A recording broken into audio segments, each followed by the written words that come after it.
મિત્રો, વિદ્યોદય વિદ્યા સંકુલ એની આ એક ઓફિશિયલી યુટ્યુબ ચેનલ વિવેશ સંકુલ યુટ્યુબ ચેનલમાં હું સંજયભાઈ મકવાણા આપ વિદ્યાર્થી મિત્રોનું હાર્દિક સ્વાગત કરું છું. રાબેતા મુજબ એક સરસ મજાનું દેશભક્તિ ગીત છે, એની પંક્તિ છે. જો દિલ બહેલાવાનું છે, કંઈક નવું શીખવાનું છે, એ પંક્તિ કંઈક આવી છે કે રક્ત ટપકતી સો સો જોડી સમરાંગણથી આવે,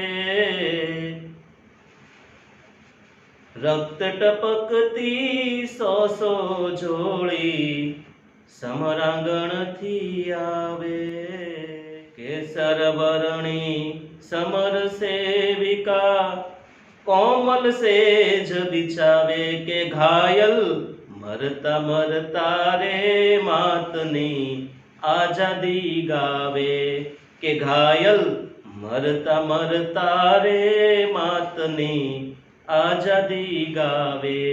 ઘાયલ શબ્દ છે ભાઈ. ઘાયલ એટલે અહીંયા પ્રેમમાં ઘાયલની વાત નથી. દેશ માટે જે કુરબાન થઈ જાય છે એવા ઘાયલની અહીંયા વાત છે કે મરતા મરતા રે માતની આઝાદી ગાવે. કે જે લોકો છે એ મરતા હોય, રણ મેદાનમાં હોય, બોર્ડર ઉપર હોય અને લોહી લુહાણ હોય ને તોય આઝાદીની વાત કરતા હોય છે અથવા દેશ પ્રેમની વાત કરતા હોય છે, ને આપણે હુતા હુતાય બળ પડે. ખાલી એક કાગળિયું કચરો આમ મેદાનમાં લેવાનું કીધું હોય તોય અમુકને આળસ ચડે. બોલો, કેવું પડે. પોતાનું ઘર, પોતાનું આંગણું સ્વચ્છ રાખવામાં એને બળ પડતું હોય એવા લોકો ખાસ દેશ સેવા કરશે. પ્રાઇવેટ સ્કૂલની અંદર તો ખાસ વિદ્યાર્થીને કીધું બટાવડે બસો લે ને, એટલે એમ થોડા કંઈ કચરો એ કે અમે એની ફી થોડી ભરી છે. અરે ભાઈ, ફી ભરવાની વાત નથી, એ નૈતિકતાની વાત છે. એ આપણો પહેલો ધર્મ છે, એ રાષ્ટ્રીય ધર્મ છે આપણો, કે આપણે આપણા આંગણા, આપણું સ્થળ, આપણે જ્યાં જઈએ છીએ આવીએ છીએ એ સ્થળ આપણે સ્વચ્છ રાખવાનું છે, એની વાત છે. પણ સમજે જ નહીં, એ થોડું મારું કામ છે. એટલે કામ ન હોય, અમુક કામ છે એ ઓટોમેટિકલી માણસ સાથે આપણે જન્મ લીધો ને એટલે અમુક કામ આપણે સોંપાઈ જ ગયા છે, એ આપણે કરવાના જ છે. પછી તમે સ્વીકારો કે ન સ્વીકારો તમારી બુદ્ધિ પ્રમાણે. ઓકે, એટલો બધો બળાપો ન કાઢવો. આજના લેક્ચરની આપણે શરૂઆત કરીએ. સામાજિક વિજ્ઞાન ધોરણ 10 અને એમાં આપણે ઓલરેડી 2 ટોપિક પૂર્ણ કર્યા છે. સાંસ્કૃતિક વારસો અને પ્રાકૃતિક વારસો 2 ટોપિક ભણી લીધા છે. હવે આપણે જે ભણવાનો છે અને એ છે પ્રાચીન સમયમાં જે ભારતની અંદર પ્રજાઓ આવી છે, કઈ પ્રજાઓ જોવાલાયક છે, ફોટાઈ દેખાડીશ. એમાં આવશે દ્રવિડ, આર્યો, પછી મોંગોલોઇડ, ઓર્સેલોઇડ, નિગ્રો, નેગ્રીટો કહીએ આપણે, એ પ્રજા, આર્મેનોઇડ પ્રજા, આ બધી પ્રજા વિશે આપણે આજના લેક્ચરમાં માહિતી મેળવવાની છે. ભરપૂર મોજ આવે એવી પ્રજાઓ છે. મારી કરતા તો આમ કહેવાય ને કે એ ફોટા જોઈને તમને જલસા કરાવશે એવી આ પ્રજાઓ ભારતની અંદર આવેલી છે. એની આપણે હવે આ પાઠની અંદર ચર્ચા કરવાની છે. ઓફિશિયલ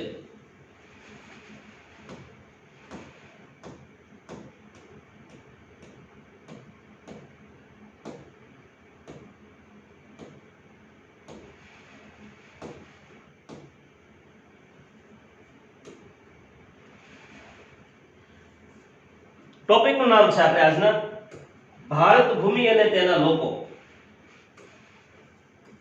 ભારતની આ જે ધરતી હતી એની ઉપર જે પ્રાચીન સમયની અંદર લોકો આવ્યા એની વાત છે.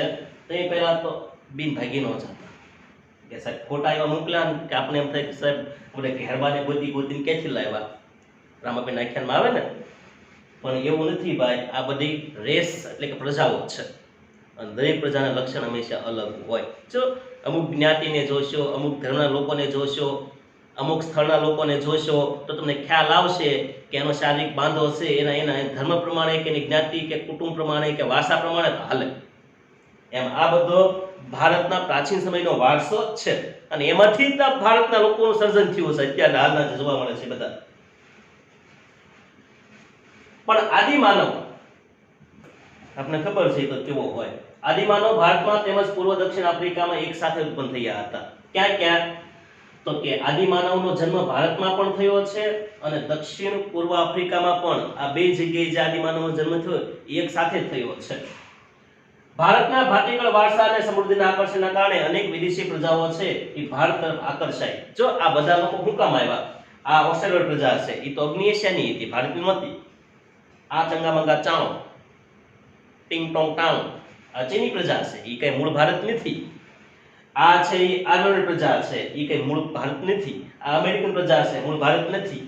આ છે આફ્રિકોઇડ પ્રજા. આફ્રિકોઇડ એટલે આફ્રિકાની પ્રજા, દ્રવિડ સોરી નેગ્રીટો પ્રજા છે એ પણ ભારતની નથી. એ આવ્યા ભારતની અંદર, હું કામ આવ્યા એની ચર્ચા છે ત્યારે. તો કે એ લોકો ભારતની સમૃદ્ધિથી, આ ટોપિક યાદ રાખજો, ભારતની સમૃદ્ધિથી આકર્ષાઈને ભારતમાં આવ્યા છે. मतलब કે એ સમયે ભારત સોને की चिड़िया હતું. जहाँ डाल डाल पर सोने की चिड़िया करती है बसेरा, वो भारत देश है मेरा. जय भारती, जय भारती. તો એ સમૃદ્ધિના આકર્ષણના કારણે આ બધી પ્રજાઓ ભારતમાં આવી. અહીં અનેક જાતિઓ આવી, એક નહીં, આ બધી અનેક જાતિઓ આવી. પરિણામે ભારતમાં લગભગ બધી જાતિના તત્વો જોવા મળે છે. વિશ્વની અંદર મોટાભાગની જે પ્રજાતિઓ હતી ભારતમાં આવી છે એ બધાના શારીરિક માનસિક જે કાંઈ લક્ષણ હતા એ જોવા મળે. ભારતમાં દ્રવિડ પ્રજાની ગણના પ્રાચીન પ્રજા તરીકે થતી હતી. આ એક ટોપિક નોંધી રાખજો કે ભારતની પ્રાચીનતમ પ્રજા કઈ? તો કે દ્રવિડ પ્રજા, મૂળ જે આપણે કહી શકાય તે. હવે નૃવશાસ્ત્રીઓ અને અદ્યતન જે શોધખોળ વાળા આપણા વિદ્વાનો છે એને એવું કીધું છે કે દ્રવિડ સિવાય પણ કેટલીક પ્રજાઓ ભારતમાં આવી હતી, જે હું આમ કહેવાય ને કે પ્રાચીન સમયની પ્રજા ગણી શકાય. એ પ્રજા વિશે આપણે માહિતી આ લેક્ચરની અંદર લેવાની છે આપણે. હવે આવશે નવો ટોપિક છે. એ ટોપિક, એનો પેટા ટોપિક પ્રશ્ન તરીકે હું તમને સમજાવીશ કે ભારતની ભૂમિ પર આવેલી પ્રાચીન પ્રજાઓના નામ આપો. કઈ કઈ પ્રજાઓ? હા, આપણે ભાવનગરમાં, કાઠિયાવાડીમાં પ્રજાને શું કહેવાય? ભામ કે. એ કઈ ભામ છે? એ કે પ્રજા. એમાં આવશે નેગ્રીટો પ્રજા. જો મોટા ભાગના અમુકના બે નામ તો છે જ તે. નેગ્રીટો પ્રજાને હબસી પણ કહેવાય, નિગ્રો પણ કહેવાય. આ બે નામ છે.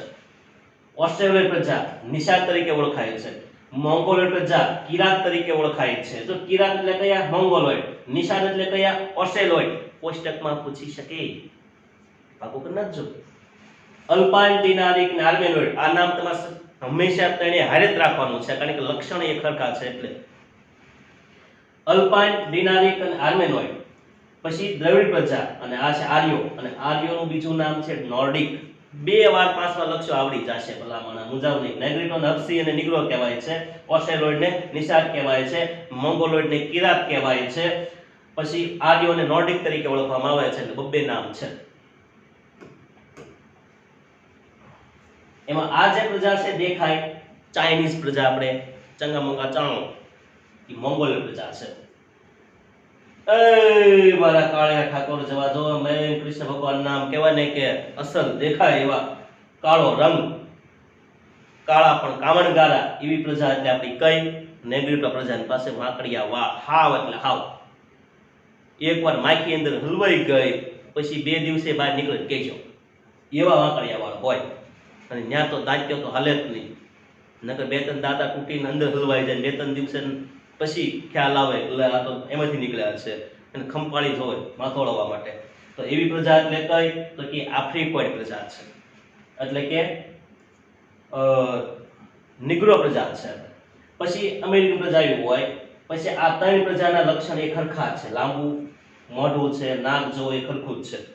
અલ્પાઇન, ડિનારિક અને આર્મેનોઇડ. આ 3 પ્રજા. અલ્પાઇન, ડિનારિક અને આર્મેનોઇડ, આ 3 પ્રજાઓ છે. આમ ગણો તો બાંધો એ ખરખો જ છે, અને મધ્ય એશિયામાંથી આવેલી છે. લક્ષણ એ ખરખા છે, એટલે 3 નામ એક સાથે આવશે. આ એક પ્રજાની બાઈ સ્ત્રીઓ. ઓસ્ટ્રેલિયન પ્રજા એવું હોય છે ને ઘેરબો રામાપીરનો. આ દ્રવિડ પ્રજાનું લક્ષણ છે. અને આ તો હે ટિંગ ટોંગ ટાંગ કેવું તો પડે, ઓળખી ગયા તમે. મોંગોલિયન પ્રજા અડધું શટર ખુલ્લે આંખે મારી જાય, આંખે નામ જોતા હોય, ઉપસેલા ગાલ. હવે જોવું છે આપણે આ પ્રજાઓ જે આવી છે એના નામ, ખાલી નામ તો આપણે અગાઉ ભણી ગયા છીએ, તોય જોઈ લઈએ ભાઈ કે નેગ્રીટો, ઓસ્ટ્રેલોઇડ, મોંગોલોઇડ, અલ્પાઇન, દ્રવિડ ને આર્યો, આ બધાના નામ છે. નામ પણ તમારે પાકા કરવાના છે. હવે એ પ્રજાઓ ક્યાંથી આવી, મૂળ ક્યાંની છે? મૂળ તો ભારતના છે જ નહીં, એ બધી પ્રજાઓ આવેલી છે. તો નેગ્રીટો એટલે હબસી ક્યાંથી આવ્યા? તો કે આફ્રિકાથી આવ્યા છે. જો આ પ્રશ્ન મહત્વનો છે આપણા માટે કે નેગ્રીટો પ્રજા ક્યાંથી આવી? આફ્રિકાથી. કયા રસ્તે થઈને ઈ યાદ રાખવાનું હો. કઈ કેડી હાલ્યા હતા, કયા રસ્તે હાલ્યા હતા, કઈ સરીકે હાલ્યા હતા, એ આપણે યાદ રાખવાનું. તો ઈ છે બલુચિસ્તાનના રસ્તે થઈને ભારત ઉડાણા. બોલો આવ્યા. પછી ઓસ્ટ્રેલિયન લોકો જે આપણે નિષાદ તરીકે ઓળખીએ છીએ, એ છે અગ્નિ એશિયામાંથી આવ્યા છે. ક્યાંથી? અગ્નિ એશિયામાંથી. પછી છે મોંગોલોઇડ પ્રજા, કિરાત પ્રજા, એ આવી છે ઉત્તર પશ્ચિમ ચીનમાંથી આવ્યા છે. ક્યાંથી આવ્યા છે? ઉત્તર પશ્ચિમ ચીનમાંથી ભારતમાં આવ્યા છે. અલ્પાઇન ડિનારિક અને આર્મેનોઇડ એ મધ્ય એશિયામાંથી આવ્યા છે. દ્રવિડો મૂળ ભારતના છે અને આર્યો સપ્ત સિંધુ પ્રદેશમાંથી ભારતની અંદર આવ્યા છે. તો આ થઈ ગઈ કઈ પ્રજા ક્યાં સ્થળેથી ભારતમાં આવી એની વાત. નકશામાં જોઈ લઈએ. ઓસ્ટ્રેલોઇડ પ્રજા એ અહીંથી અહીંયા ભારતમાં આવી છે. આ અગ્નિ એશિયા છે. ઉત્તર, દક્ષિણ, પૂર્વ, પશ્ચિમ. એમાં આ જે ખૂણો છે એ કયો છે? તો કે અગ્નિ ખૂણો છે. કયો છે? એક થોડ પેન પોઈન્ટ અને આ જે છે અગ્નિ, પછી આ જે છે નૈઋત્ય, આ જે છે ઈ વાયવ્ય અને આ જે છે ઈ ઈશાન. આ રીતના ખૂણા આવેલા છે, ખૂણા દિશાઓ. તો એમાં આ અગ્નિ એશિયામાંથી પ્રજા આવી છે. ઈ પ્રજા કઈ? તો કે ઓસ્ટ્રેલિયન પ્રજા. પછી ઉત્તર પશ્ચિમ ચીન, ત્યાં મોંગોલ પ્રજા અહીંથી આવી છે. પછી નેગ્રીટો પ્રજા જો આફ્રિકા છે. આફ્રિકામાં બલુચિસ્તાનના રસ્તે થઈને ઈ પ્રજા આવી છે, ઈ દ્રવિડ પ્રજા છે. અને અલ્પાઇન, ડિનારિક અને આર્મેનોઇડ આ ત્રણ પ્રજા છે મધ્ય એશિયા ગણાય છે. મધ્ય એશિયામાંથી ભારતમાં આવી છે. એમાં રસ્તો તો કે આ જે છે ઈ કયા રસ્તે થઈને આવી? બલુચિસ્તાન રસ્તે થઈને આવી. મોંગોલોઇડ છે તિબેટના રસ્તે થઈને આવી છે પ્રજા.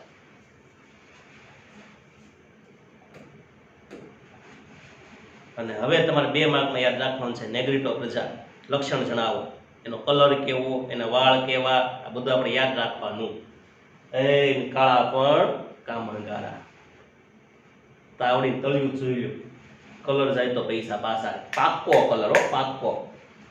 જોઈ લો નેગ્રીટો પ્રજા, હબસી પ્રજા. મોટા ભાગે એના તો કે કાળો રંગ હોય છે. જો લક્ષણ કે એટલે પહેલું લક્ષણ કયું? રંગે શ્યામ, કાળો રંગ. 4 થી 5 ફૂટ ઊંચાઈ એની અને માથે વાંકડિયા વાળ, round and round and round. તો આ થઈ ગઈ આપણી નેગ્રીટો પ્રજા. પણ એના વિશે આપણે યાદ રાખવું હોય તો 2 મુદ્દા પહેલા ભણી ગયા. મૂળ આફ્રિકાના છે, બલુચિસ્તાન રસ્તેથી ભારતમાં આવ્યા છે. આ ટોપિક ઉમેરી દેવાનો અંદર. એનું બીજું નામ શું? તો કે નિગ્રો અથવા નેગ્રીટો. હવે આવશે ઓસ્ટ્રેલોઇડ પ્રજા. નિષાદ પ્રજા વિશે માહિતી આપો. તો નિષાદ એટલે ઓસ્ટ્રેલોઇડ. મૂળ ક્યાંની છે? અગ્નિ એશિયામાંથી ભારતમાં આવી છે. ઈ યાદ રાખવાનું. હવે લક્ષણ કે તો એ તો કાળા રંગના છે. વધતા લાંબુ અને પહોળું માથું, બરાબર છે, એનું લક્ષણ છે. ટૂંકું કદ, થોડા ઠીંગણા છે. પછી ચપટું નાક. આ 4 લક્ષણ છે કોના છે? તો કે આ પ્રજાના છે. ઓસ્ટ્રેલોઇડ રેસ એટલે કે ઓસ્ટ્રેલોઇડ પ્રજા. દેખાવ આવી છે. આ કોલ અને મુંડા જાતિ આપણે અસમની અંદર છે. અસમ રાજ્ય, એમાં કોલ અને મુંડા જાતિના લોકો રહે છે. એ આદિવાસી છે. અને એ આદિવાસી છે ને એ ઓસ્ટ્રેલોઇડ રેસ ગણાય છે. આ દેખાવ એનો આવો છે.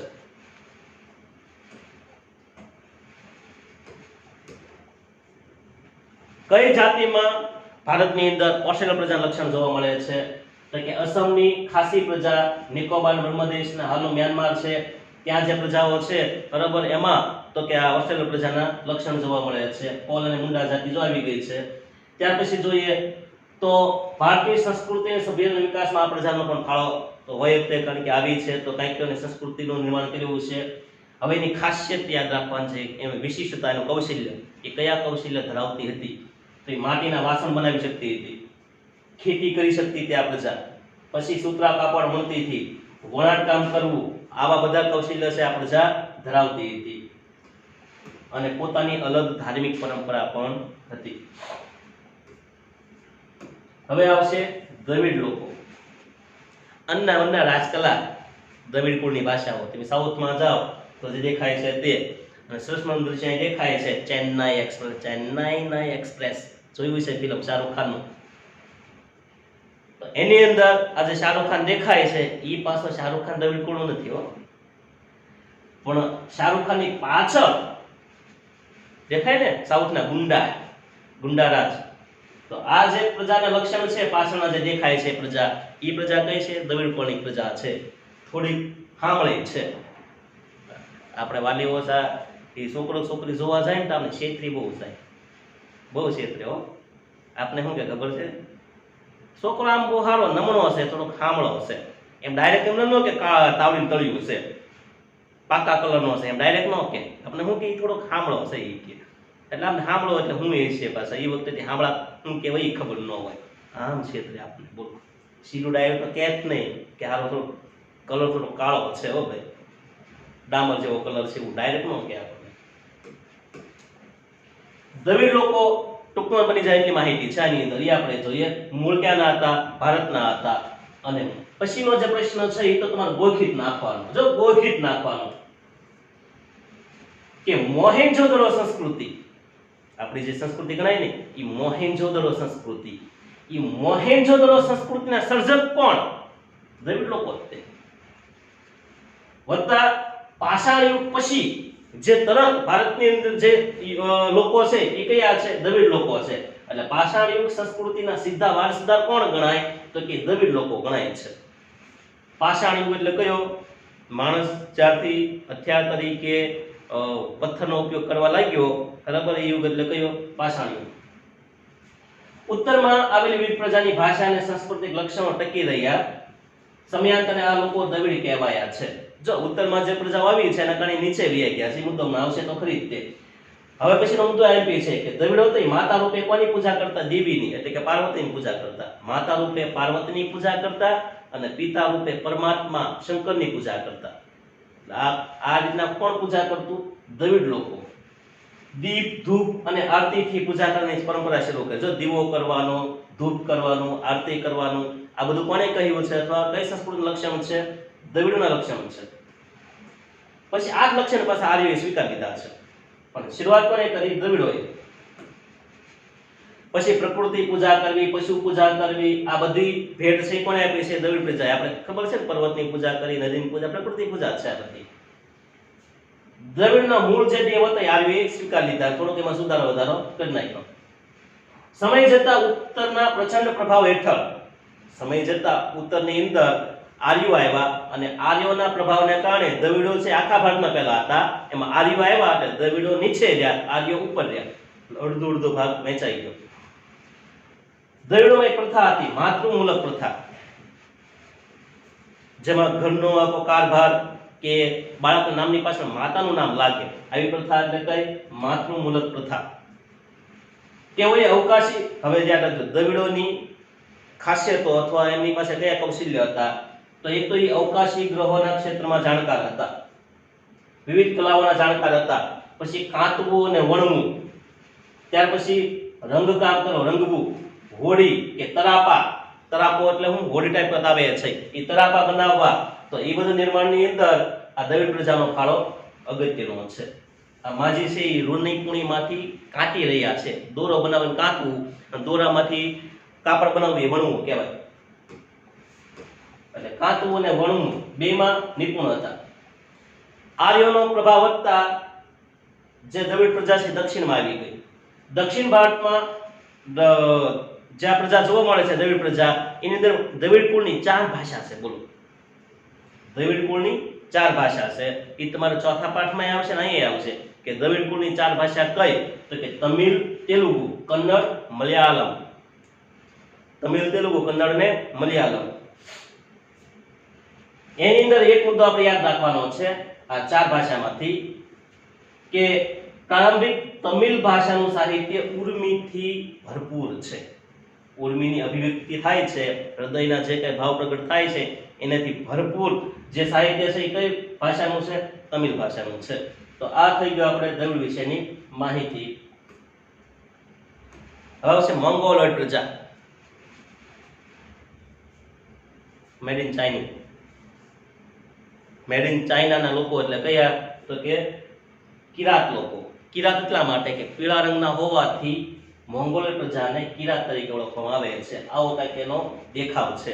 પહેલા આપણે લક્ષણ જોઈએ કેવા દેખાય, તો કે પીળો વર્ણ, પીળા રંગના દેખાય છે. ચહેરો ચપટો, ચહેરો છે એ ચપટો હોય અને ઉપસેલા ગાલ હોય, અહીંથી આમ ગાલ ઉપસેલા હોય, આંખનું શટર અડધું જ ખુલે અડધું બંધ.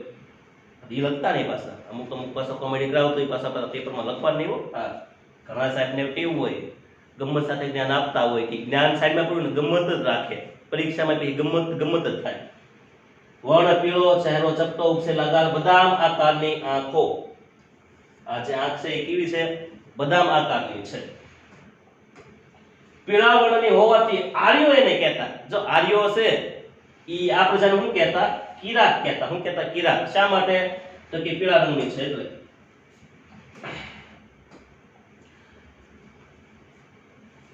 એના વિશેની એક માહિતી આપણે ભૂલી ગઈ, લઈ લઈએ આપણે કે ઈ મૂળ ક્યાંના છે? ઉત્તર પશ્ચિમ ચીનના છે. કયા રસ્તેથી ભારતમાં આવ્યા? તો કે ઈ લોકો આવ્યા છે તિબેટના રસ્તેથી આવ્યા છે. હાલમાં આ પ્રજાના લક્ષણ ક્યાં જોવા મળે? તો કે જ્યાં ચીનની બોર્ડર છે ને ત્યાં આના લક્ષણ જોવા મળે છે. ખાસ કરીને ઉત્તર અસમની અંદર, સિક્કિમ, ભૂતાન, પૂર્વ બંગાળ આ બધાની અંદર આ ચીની લોકોના લક્ષણ જોવા મળે છે, એટલે કે મોંગોલિયન લોકો. હવે આવશે અલ્પાઇન, ડિનારિક અને આર્મેનોઇડ. હવે જો અલ્પાઇન, ડિનારિક, આર્મેનોઇડ એટલા માટે સાથે છે કે તેના લક્ષણ એક સરખા છે. તમે જોઈ શકો એમના ફોટા. ચહેરો જોશો તો તમને ખ્યાલ આવી જશે કે નાક થોડુંક મોટું છે અને લાંબુ એનું મોઢું છે. એટલે આ ત્રણેય લક્ષણ એક સરખા છે. અને પછી ભારતમાં આવી ક્યાંથી? તો કે આવી છે મધ્ય એશિયામાંથી આવેલી છે. એટલા માટે આપણે ત્રણેયને એક સાથે જ તે ભણવાના છે. તો આ પ્રજા ક્યાંથી આવી? મધ્ય એશિયામાંથી ભારતમાં આવી છે. પહેલો ટોપિક આપણે યાદ રાખવાનો. પછી આ ત્રણ જાતિઓ એક સમાન ભૌતિક ગુણધર્મ ધરાવે છે, જે શારીરિક વારસો છે એક સરખો જ છે. હવે આ પ્રજાના લક્ષણ ભારતની અંદર કયા રાજ્યમાં છે હાલમાં પણ? તો કે મહારાષ્ટ્રમાં, બંગાળ, ઓડિશા, ગુજરાત, સૌરાષ્ટ્રની અંદર આ ત્રણેય પ્રજાના લક્ષણ જોવા મળે છે. આ થઈ ગઈ અલ્પાઇન, ડિનારિક અને આર્મેનોઇડ. અને છેલ્લી પ્રજા છે આર્યો. આર્ય પ્રજા, જેને આપણે નોર્ડિક તરીકે ઓળખશું. હવે પ્રશ્ન એક મહત્વની બનશે કે સમકાલીન પ્રજા, આ બધી પ્રજાઓ સમકાલીન કહેવાય. એક સમયે જે પ્રજાઓ ભારતમાં હતી એને સમકાલીન પ્રજા કહેવાય છે. દ્રવિડ, ઓસ્ટ્રેલોઇડ, મોંગોલોઇડ, અલ્પાઇન, ડિનારિક અને આર્યો આ બધા છે, બધા કેવા છે? સમકાલીન છે, એક સમયે ભારતની અંદર હતા. તો આ બધી સમકાલીન પ્રજાઓમાં સૌથી વિકસિત પ્રજા કઈ હતી? સૌથી વધુ વિકાસ પામેલી પ્રજા? તો એ પ્રજા હતી આર્યો પ્રજા. અને એના વિશે આપણે માહિતી મેળવવાની છે આ પાઠની અંદર. ભારતની આર્ય સભ્યતા નિર્માતા કોણ? હવે પ્રશ્ન અંદર જવાબ છે કે આર્ય સભ્યતાના નિર્માતા કોણ? તો કે આર્યો છે, નોર્ડિક જ છે. ઘણાને પાછું જવાબ પ્રશ્ન અંદર જ છે તોય પાછું ન આવડે. બોલો, અંદર જ જવાબ છે. પ્રાચીન સમયના હિન્દુઓ એટલે કોણ? તો કે આર્યો. તેઓની મુખ્ય વસ્તી જે પ્રદેશમાં હતી તે પ્રદેશને આર્યવર્ત કહેવાય છે. જ્યાં આર્ય લોકો રહેતા હતા એને શું કહેવાય? આર્યવર્ત કહેવાય છે.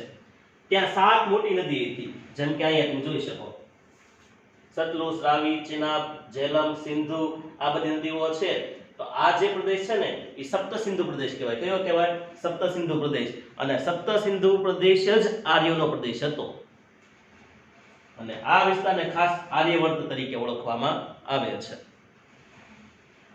વૈદિક કાળમાં મિથિલા સુધી અને દક્ષિણમાં વિંધ્યાચલ સુધી તેઓનો વ્યાપ હતો. આ વિંધ્યાચલ પર્વત અહીંયા આવ્યો છે, એટલે કે વચ્ચેનો ભાગ છે ત્યાં.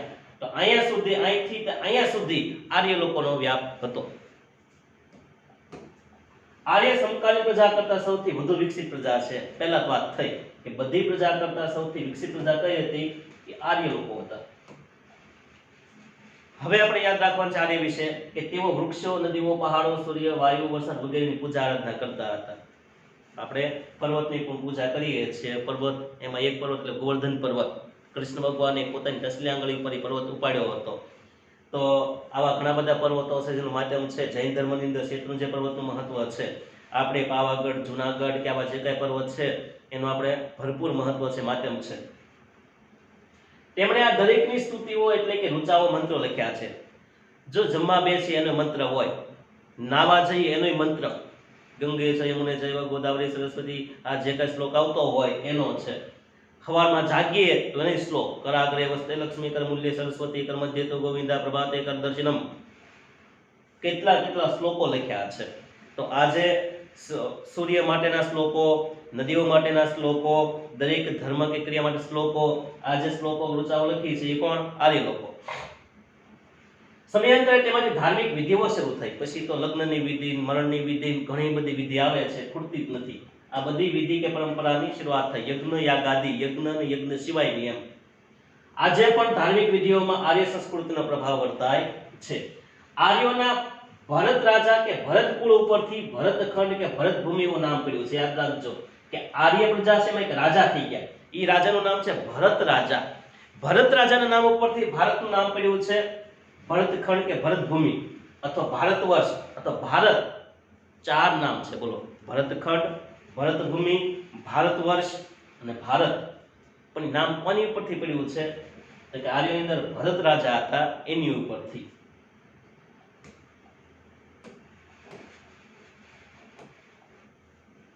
આ થઈ ગયું આર્ય પ્રજા વિશે માહિતી.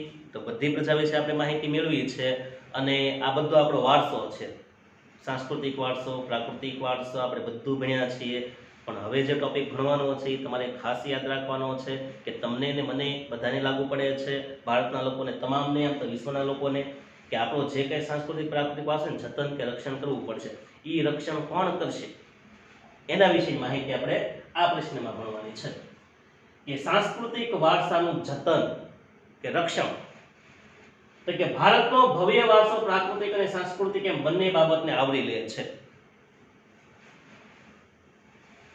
પ્રાકૃતિક વારસામાં યાત્રાધામો, પહાડો, સાગરો, નદીઓ, સરોવરો, રણ વિસ્તાર આ બધાનો સમાવેશ થઈ જાય છે. જંગલો, આ બધો પ્રાકૃતિક વારસો છે, કારણ કે બધી જગ્યા પર ફરવા જઈએ છે. અને માણસ જ્યાં જ્યાં ફરવા ગયો એક વસ્તુ હંમેશા આને લઈ ગયો, પ્રદૂષણ. પોતાની નિર્દયતા, પોતાની ગંદકી એ હંમેશા સાથે લઈ ગયો છે. જોજો ધાર્મિક સ્થળો હશે, ફરવાલાયક સ્થળો હશે, આ તો ઘણા સિક્યુરિટી વધારે હોય ત્યાં સારું છે. બાકી જેને લોકો ઉપર, પ્રજા પર છોડી દીધું છે, એક કે ધાર્મિક સ્થળ કે ફરવાલાયક સ્થળ સારા નથી. કેટલા ગંદા લોકો ભર્યા છે. આપણા બંધારણમાં કલમ 51 માં આ પાછું મોસ્ટ આઈએમપી બનશે. ઘૂંટીને કહું છું કે આપણા વારસાનું જતન અને રક્ષણ માહિતી ક્યાં આપી છે? કલમ નંબર 51 ની અંદર ભારતના નાગરિકોની મૂળભૂત ફરજો દર્શાવી છે. એમાં 6 જ અને ટ એ કલમ છે એ આપણને લાગુ પડશે. આપણા સમન્વિત સંસ્કૃતિના સમૃદ્ધ વારસાનું મૂલ્ય સમજી તેને જાળવી રાખવાની નાગરિકોને ફરજ અદા કરાવી છે. મૂળભૂત ફરજની અંદર વાંચજો, આપણે પાઠ્યપુસ્તકનું બીજું ત્રીજું પાનું હોય ને ત્યાં લખ્યું છે ઉપર ભારતની મૂળભૂત ફરજો 11 ફરજો છે. એ 11 ફરજમાં આ 51 ક ની અંદર આપેલી છે, બંધારણની અંદર ઈ પુસ્તકમાં લીધી છે અને આપણે આ પાઠની અંદર પણ આવી છે. શેના વિશેની માહિતી છે? તો કીધું છે ભાઈ કે જંગલ, તળાવ, નદીઓ, વન્ય પશુ પક્ષી સહિત કુદરતી પર્યાવરણનું જતન કરવાનું, એનું રક્ષણ કરવાનું અને શક્ય હોય તો એમાં સુધારણા કરવાની અને તમામ સર્વ જીવો પ્રત્યે અનુકંપા રાખવી. અનુકંપા એટલે દયા. તમે જોઈ શકો આ નદી કિનારો છે પણ કેટલો કચરો છે. એક વાનરનું બચ્ચું છે ને બાંધી દીધું છે હાથથી, બહુ મારવામાં આવ્યું છે, લોહી લુહાણ છે આ વાનરનું બચ્ચું. હમણાં જ મેં એક શેર બોલ્યો હતો આના પહેલા લેક્ચરમાં. નાઝીર દેખૈયા, ભાવનગરના કવિ, સાંભળી દીધો હશે ફરી વખત કે જે દિલમાં દયાને સ્થાન નથી ત્યાં વાત ન કર દિલ ખોલીને, એ પાણી વિનાના સાગરની નાઝીરને કશી જરૂર નથી. જે દિલમાં દયાને સ્થાન નથી. સરસ મજાની પંક્તિ આને લાગુ પડે છે ભાઈ કે જે દિલમાં દયાને સ્થાન નથી ત્યાં વાત ન કર દિલ ખોલીને. મારે દિલ ખોલીને વાત કરવી છે, પણ તમારામાં દયા હોય તો. એટલે બે હાથ જોડી નમ્ર વિનંતી છે કે આવા નિર્જીવ કહેવાય ને કે આપણે આધારિત છે, અવલંબિત આવા જીવો છે, એ પછી આંગણાના હોય કે જંગલના હોય, એમનું રક્ષણ કરો, એમને મદદ કરો. એમને પણ એને પોતાનો પરિવાર છે, એમને પણ પોતાનું એક અલગ તંત્ર છે, સજીવ તંત્ર છે, એને એમાં જીવવા દો, ડિસ્ટર્બ ન કરો. બરાબર છે? આવી એક નમ્ર અરજી છે અથવા નમ્ર વિનંતી છે.